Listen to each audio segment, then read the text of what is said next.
prepared by the Ontario Landowners Association, which clearly outlines various sections of the Municipal Act and the Planning Act that as municipal officials representing the ratepayers of Whitewater Region expresses a very real concern that you are placing our township in serious jeopardy of legal court actions for trespass should you accept the adoption of this amendment or any other part of the Renfrew County official plan.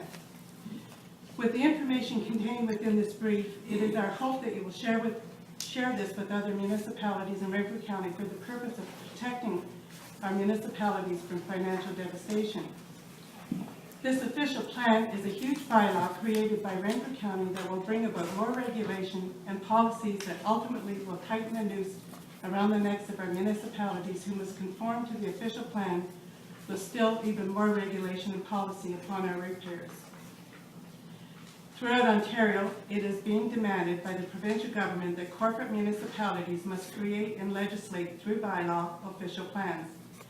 The corporate municipalities have been threatened with funding gas tax transfers being withheld by AMO until they have accepted this official plan.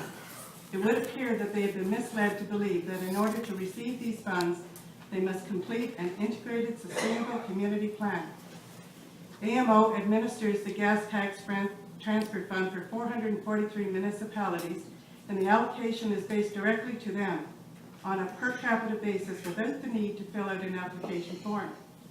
In December 2011, Canada's gas tax fund was enshrined in legislation as a permanent annual transfer for municipal infrastructure. I would suggest that our municipality follow the steps of Reeve Mark Henderson of Jocelyn Township, wherein he stated, quote, "If my municipal Ontario residents do not receive their equitable share of municipal funds from the province, I would plead my case of being shortchanged to a district court judge." With respect to legislative authority for municipalities and counties to make bylaws, Section 10 through 12 of the Municipal Act is granted through Section 92, subsection 8 of the British North American Act. It would seem their authority to create letters patent, to incorporate a new municipality, and the authority to create contracts is the limited authority the province has with the municipalities. That being said, the province has left the municipalities and counties to create bylaws, knowing this type of bylaw can be upheld in the courts, leaving the staff and council open to lawsuits. If the province was legally able to create legislation in regards to these issues, it would have.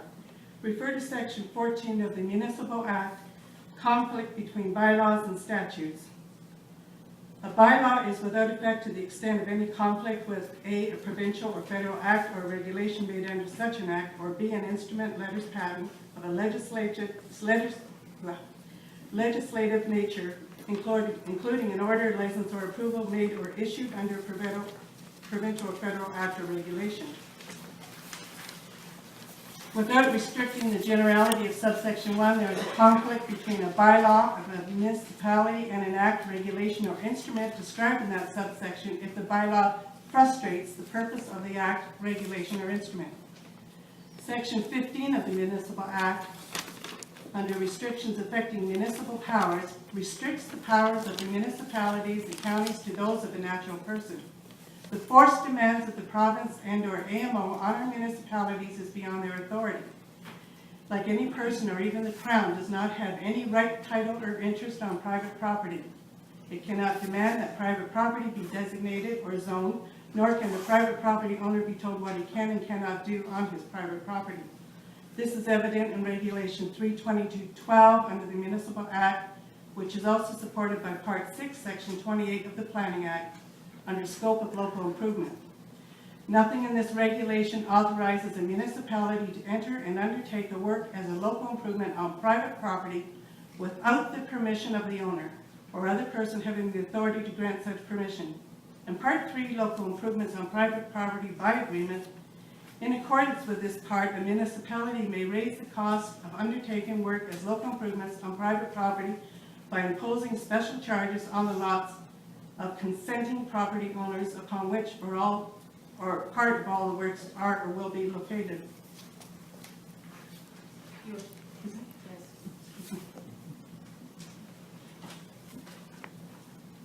When municipalities implement bylaws that are in conflict or frustrate acts of Parliament, superior legislation, Crown contracts, or Crown grants or letters patents, The council and staff can be found liable to tort action, which is lawsuits. This includes all members of staff, particularly the bylaw officer, clerks, CAOs, planners, and council, as it is their duty to know and understand the implication of all acts and any conflicts, frustrations that may arise. Refer to section 448.2 of part 15 under municipal liability, where it says, liability for torts does not relieve a municipality of liability to which it would otherwise be subject in respect of a tort committed by a member of council or an officer, employee, or agent of the municipality, or a person acting under the instruction of the officer, employee, or agent. In your brief, you will note a reference from a recent court case, Georgian Bluffs Township versus Moyer, where the property owner was successful in suing the township for trespass in his private property. If a municipality cannot implement a property standard bylaw on private property, then why would a municipality, county, consider that it is within their jurisdiction to designate or zone private property as noted in the official plan? In conjunction of Section 4, Section 9 of the Municipal Act expresses that municipalities only have the same rights, powers, privileges, and capacities of a natural person. It also expresses they only have the same authority as a natural person. And a natural person cannot commit trespass on private property as expressed in the Criminal Code of Canada. This includes the trespass of creating bylaws that violate a private property owner's right to use his property as he sees fit. Under Section 5, powers exercised by council, subsection 3, it states that municipalities can only create bylaws in the same capacity and under the same power as a natural person could, meaning that a natural person can only create bylaws or have authority over what belongs to that person. Section 9 of the Municipal Act, quote, a municipality has the capacity, rights, powers, and privileges of a natural person for the purpose of exercising its authority under this or any other act. Sections 10 and 11 grants the municipalities and counties the authority to create bylaws for what belongs to the municipalities as a corporation under the Municipal Act or any other act. Subsection 4, public assets of the municipality acquired for the purpose of exercising its authority under this or any other act. Private properties are not public assets. Throughout this brief, there is additional information that refers to the Planting Act, the Places to Grow Act, and the British North American Act. The OLA have identified within legislation whereby the rights of private property owners must be respected. Since Magna Carta, the estate of subject in lands and buildings has been protected against the prerogative of the crown.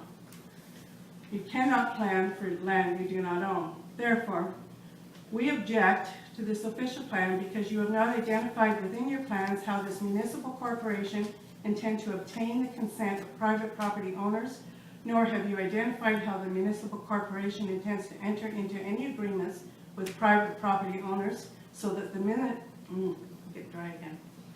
municipal corporation may acquire the property as required by legislation for the purpose of allowing it to exercise its authority. We further object to this official plan because you have not identified how the municipal corporation will pay for the land you acquire, be it through expropriation or through purchase. With the economy of the province close to financial bankruptcy, we recognize that municipal corporations can no longer depend on additional funding for the province and therefore must become creative to sustain their viability through increased property taxes, fees, licensing, and services on the ratepayers within this township and within Renfrew County. This will only decrease future jobs and will only deter the attraction of future business and industry within our municipality and within our county. We further object again to this official plan because we know with more bylaw comes more regulation and enforcement. With that being the case, there can only be less growth and development for the business and agriculture industry that already exists in Renfrew County today. Once the farmer is restricted with even more regulation on land use conditions, the stability of the agriculture market becomes lessened. This ultimately will create a spin-off to those businesses that depend on that agricultural sustainability, like tractor dealerships, feed stores, hardware stores, garages, tire shops, financial institutions, and so on. Throughout the official plan, you refer to the provincial policy statement. Under this document, it states, the provincial policy statement provides, I'm getting dry. The provincial policy statement provides policy direction on matters of provincial interest related to land use planning and development. Provincial interests only involve what belongs to the province as a corporation and does not involve the right, title, or interest established in private property. The Ministry of Natural Resources claim that the land owned by the province makes up 87% of the landmass of the geographical boundaries of this province. Our concern is that the true desire of the province is to obtain control of the remaining 13% of the landmass belonging to private property owners.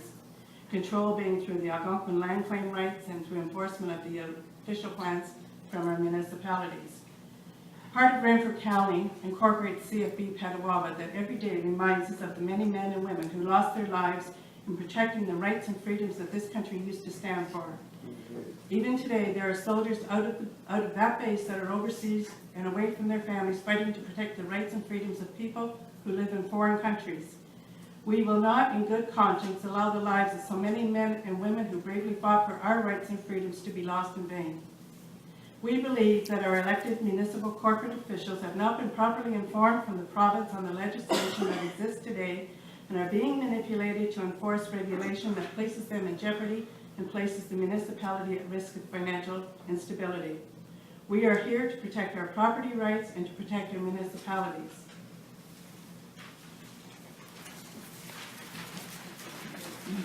I'd like to also inform you that today I got an email. The town of Perth has, what's the wording I'm going to use, has pulled back their official plan. They're not submitting it now. I also have here another, this will be a separate one I'll give to you, Annette, that from another resident, Mr. Bill Hennessy, who also had an objection to the official plan. So it's to be noted. I have here beside me, this is Liz Marshall. She's the head researcher, and she's the author of this brief that we have before you here. So if you have any questions, this is the one to ask. We bring this forward to you because we are concerned about our future and the future of our children. And we're hoping that you will reconsider this. And I asked if you would have it recorded that you were given each a brief that you will read. And I also ask that you will get back to us and let us know your decision. Okay, thank you for your presentation. Does any council have any questions? Material will be forwarded to our... Thank you, Mr. Chairman, Council Chairman. Sorry. Oh, sorry. I too thank you for this information. Joe? No, the people in the back of the room. I too thank you for this information. I applaud you for the strength of your conviction. Obviously, I'm going to be one of the people making this decision, and it's good to have all the information. It's sort of funny that as a counselor, most of the complaints, the concerns I get are in the opposite direction.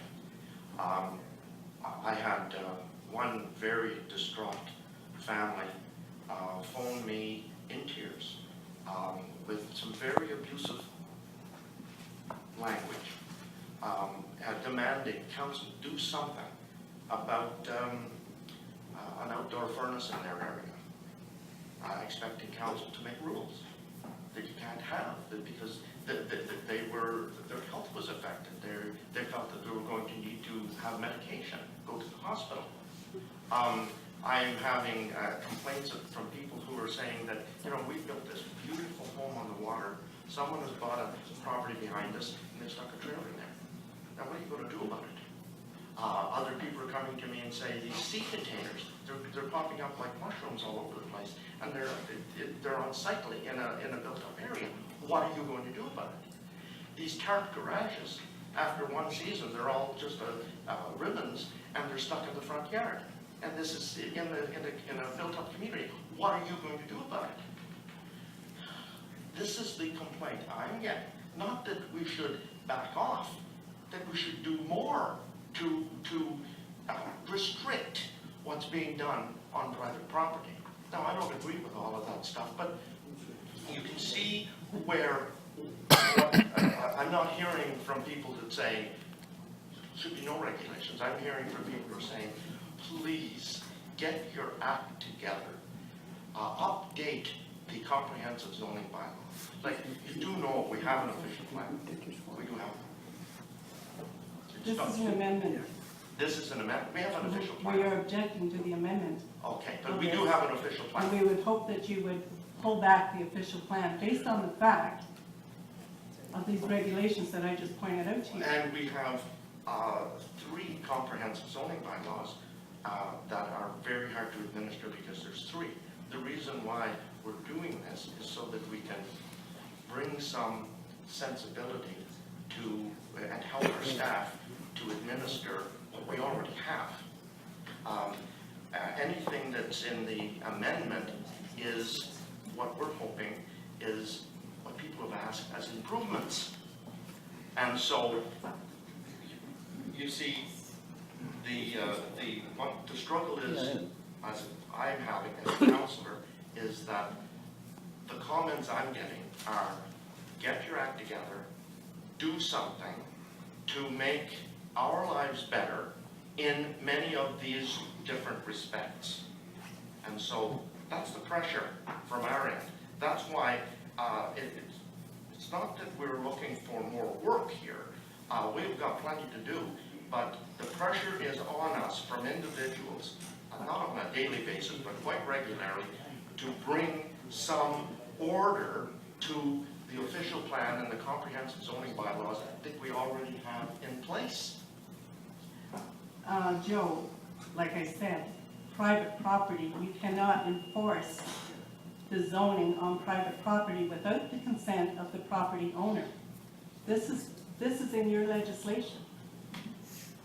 This is what we're asking you to review. Before you go ahead with this, review it, because you are setting yourselves up for trespass. There's a case in that brief. When you infringe on people's private rights on private property, you are setting yourself up for legal action. We don't want that. It's too costly. Everybody pays. So you have to understand, people with the private property rights, you have to understand the legislation. You cannot enforce all this stuff without infringing on their rights or without the consent of that property owner. And all the stuff. I think rather than have a debate on this point, your brief will be forwarded to the official plan review committee. Thank you. And it'll be studied at that point. Like I say, all we want to do is make sure you understand, it's clear. The landowners are learning, the property owners are learning their rights. We don't want any conflict. We don't want any problems in the future with our townships. They can't afford it. We're already dealing with enough issues with finances and everything. So this is what we were bringing to your attention with the hopes that you will review this and actually don't even go through with it. That's what we really like to see. There are many municipalities already throughout the province that are pulling back. There's what, 6 lists now? 6 counties. Yeah, that have, because of this. So you won't be alone. Thank you.